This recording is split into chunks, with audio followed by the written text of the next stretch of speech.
So this video is all about union, sacred counterparts, twin flames, heart of one, oneness wisdom, all of the above. It's basically the same description to say where we're very much moving into right now, which is union. That's why everything's just kind of crashing down. You know, you must be feeling and experiencing in your life people, places, situations just crumbling and being taken out of your space, while brand new ones are coming in to support you. That makes you just feel so much more aligned. Your whole world is being rocked right now as we move to the pinnacle point, what I call the balloon pop moment of that crescendo, of we really get to the top there, and then we roll down the mountain on the other side and everything is wonderful and amazing, or let's hope it will be. But like that's union. That's why we came here, because when we came here all those lifetimes ago, we were separate. We were separated. Our souls were fragmented. We've come back lifetime after lifetime after lifetime to soul retrieve, soul retrieve, soul retrieve. We didn't always get it right in our lifetimes, which is why we had to ascend, drop the body, leave, come back again, because we still got a lot of karma to work through. So all of these lifetimes was all of that karma, getting through it, getting on top of it, transmuting it, calling your soul parts home, so you can indeed be wholesome, whole, heart of one. That's what that means. Now, we've been going for a very long time. We are now at that point where we're coming into union. And I want to bring twin flame into the arena, as it were, because twin flames just the name and label alone can send you in the wrong direction or the right direction. You know what I mean? Everybody has a very, very different understanding of what twin flame frequencies are.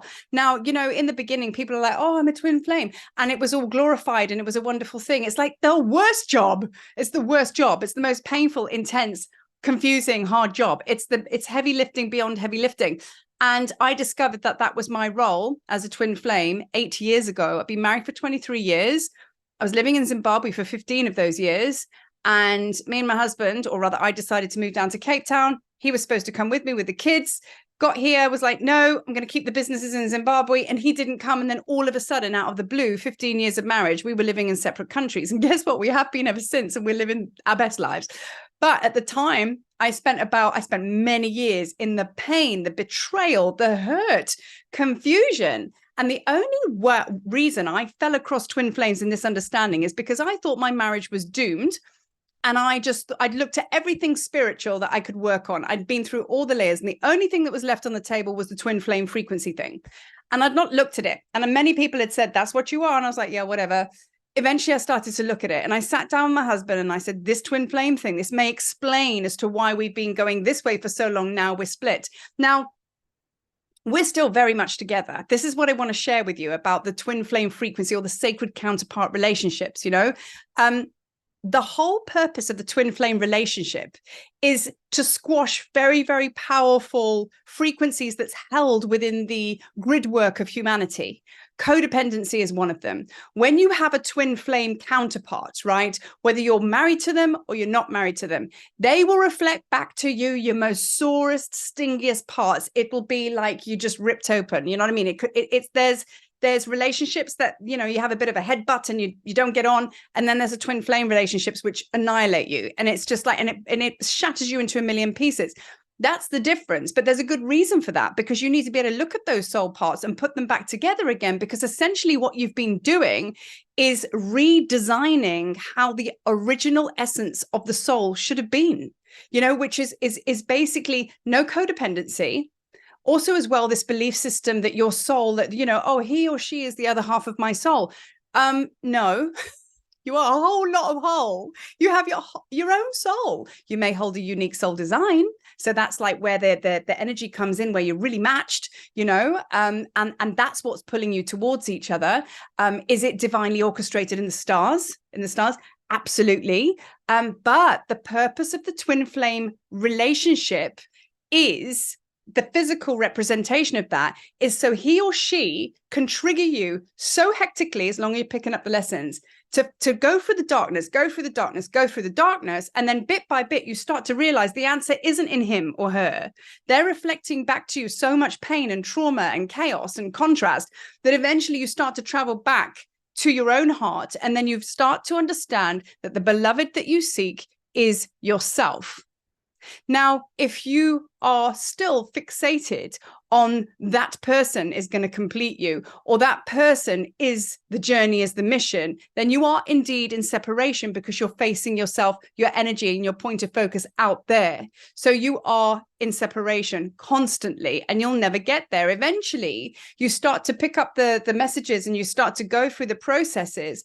And while he's triggering you, or she, you know, and you've got this two-way traffic, because you're also triggering them as well. What happens is they start to bridge, make a bridge back to themselves, back to their own hearts, and they become more whole. You become more whole, until you become these really like independent, powerfully connected individuals, but you're one. Now, I just want to bring the understanding, because I've practiced this. I've been 8 years, nearly 9 years without living in the same country as my husband, but he's always with me. I always thought that living a marriage like that after 15 years of being together, I thought, well, society says that, oh my God, you've got to live in the same place. It's like, you know, it's not going to work. Let me tell you, most twin flame relationships, they don't live in the same country. Most twin flame relationships, they're traveling, they're doing out their things. Why? Because the relationship is so solid and strong, because they are in union with themselves. And then by the end of the twin flame trigger, look at your dark stuff, and then you start to tee up. The only reason you start to tee up in physical form is because they're in wholeness. They've kind of, like, I suppose you could say they've chosen themselves in every single moment, as has she. And then together they're choosing themselves. So they're coming into union, because she's got her own beloved, which is her own heart and her connection to source. So is he. And then what happens is they come together. Now, this is the crazy, crazy, crazy thing. I still sit here and scratch my head and go, how can my marriage be so good, and my relationship be so good, and we don't live in the same country, and we are better than we've ever been? It's quite funny how people can't fathom that. You know what I mean? But that, like, in our minds, that's dysfunction, but actually in the truth of spirit, that is function and flow and union and all of the above. So that's more on the physical plane. That's like a very, very powerful way to explain the twin flame journey. Now, there are many, many different versions of twin flames. So I'm going to break it down how I see it, and this might resonate with you. So just see how it lands. So I'm 47 years old. Okay. So I would definitely put an age group on twin flames that are around. It's a bit like the Dolores Cannon, who speaks about, you know, the indigo goes at this age and the crystals are this age and that kind of thing. I believe twin flames are the same, whereby there are layers of different twin flames, right? So we have this age group of 47, whatever. We were the ones that we really got delved deep into the shit, okay? And we had to start from the beginning, because, like, there was one point that twin flame wasn't a spoken word. Now it's spoken by everybody. But back in the day, when it was really just what is that? That is when slowly the twin flame started to step in, and then we were working in the trenches, the depths, and we were clearing for humanity through our own beings. So we were really starting at the bottom, right? Now, there was another layer that came in. So I've noticed younger twin flames than me, they are having a very different experience, okay? Now, these younger twin flames, okay, they are, and when I say younger, I'm probably talking maybe early 20s and things like that, because of the work that these twin flames have done. Okay. And they've kind of like found their union, and they've kind of done all the hard yards. They've now cleared the way for now other twin flames who are awakening now. They're just finding their counterpart. They're just finding their person. You know what I mean? And they're happy. And it's quite fluid, actually. They have this very strong intense connection. They're very whole in themselves anyway, because I do believe that generation has kind of like come out like that anyway. They didn't have to do what we did. So the evolution of that, they now look at each other, they find their twin flame, and they just know it's a very, very powerful bond. And it's a lot more effortless, right? Now, there's also other twin flames which are married, okay? You get different twin flames that have left the earth plane, and the other twin flame is here on the earth. So there's lots of different versions on how you've chosen to work with your counterpart. Because what we need to understand is everything has an opposite. It's a principle. It's a principle of, you know, a hermetic principle. You know, you there has to be masculine and feminine within you. If you're going to, you know, if you're going to do anything, there's like, you know, connect to anything in the world. There has to be a night and day.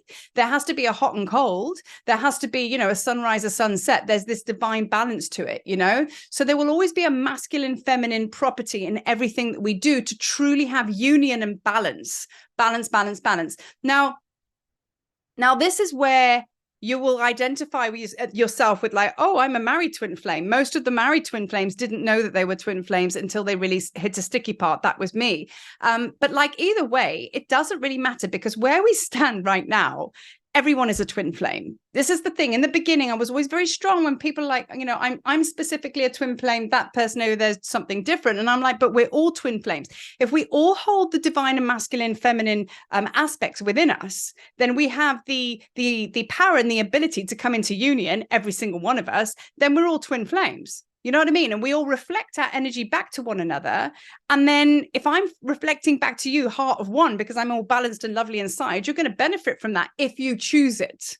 If you choose to see that, if you choose to come into union. Now, this is another powerful thing. Not everybody's going to choose to come into union. So it's not like the whole world's going to pop like popcorn and we're all going to be like kumbaya. There's going to be a lot of people that aren't choosing to come into union because they want to still do the perpetual pounding the pavement looking for their significant other. Now, there could be like, you know, this is the thing. A lot of people, they think they want that sacred counterpart in physical form, but then what happens is they move through their process. You know, eventually they sit there and go, actually, I don't know whether I do want to be with someone. I'm actually quite happy on my own. So and that backs up the whole theory that union is within. Now, one can only pass through this gateway in 2023, November/December. This is the process. One can only pass through the gateway to get to the golden age, okay, like fluidly, if one is surrendering, allowing the inner being, the higher self, your higher self, to lead the way now, because you're all out. You've done everything. You've thought everything. You've got in the way of everything. Now you're in complete surrender, which is the entry point to union.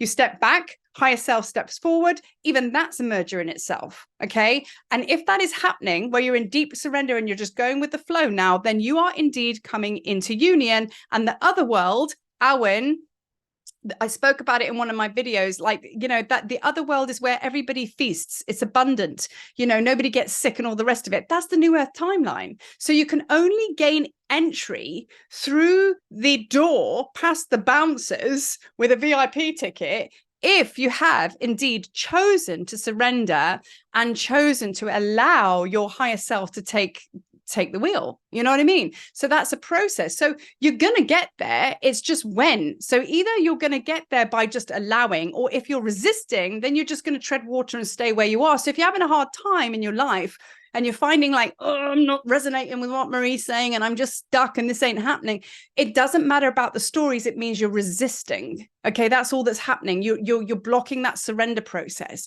So that's what needs to happen. So you see, now as we're talking, like, is there really that much importance in having a significant other? Really, you don't have to have one because you're the significant other. So let's just rewind it and take it all the way back to Atlantis. And I'm kind of going back up to the stars now, because, you know, the twin flame frequency, like, you know, that look, put it this way. I mean, before Atlantis, we had Lemuria. I mean, if we want to talk about the land of the first time, it was indeed Lemuria. But let's talk about Atlantis, because we talk a lot about the kind of the flooding and the downfall when it fell from grace. Okay, that was when the twin flames were maintaining and holding the frequency. There was like an outer ring, if you can imagine us all holding hands. That front line of twin flames were holding the frequency of the atmosphere. And that was the 5D frequency, and they held it in themselves. That means everybody else was able to hold the twin flame frequencies within them, because everybody was just emanating that. Yeah. So the best way to actually cut that energy and have it fall from grace and have lower frequencies, lower, you know, Team Dark come in, is to let's penetrate the twin flames. Take one of them out, everything comes falling down, which means all they will as well. So that's kind of what happened. Now, what they're talking about now is the golden age of Aquarius. As we move into it, we've done a full circle. Okay, so that was where we were back then. We were in the golden age. Then, obviously, you know, we were manipulated. You know, things just went a little bit wrong, didn't they?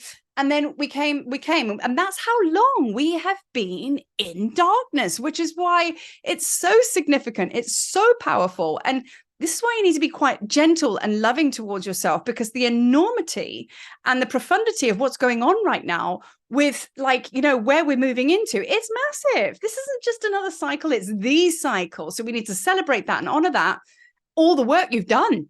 It's massive. So take a beat.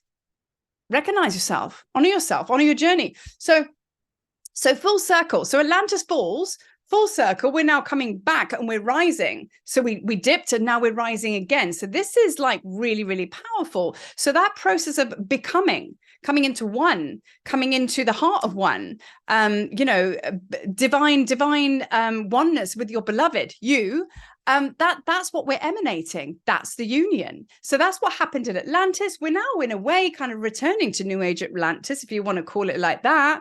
You know what I mean? And where we go from this place onwards, it's not about how we're going to wake up tomorrow and we're going to be surrounded by crystalline temples and everything like that.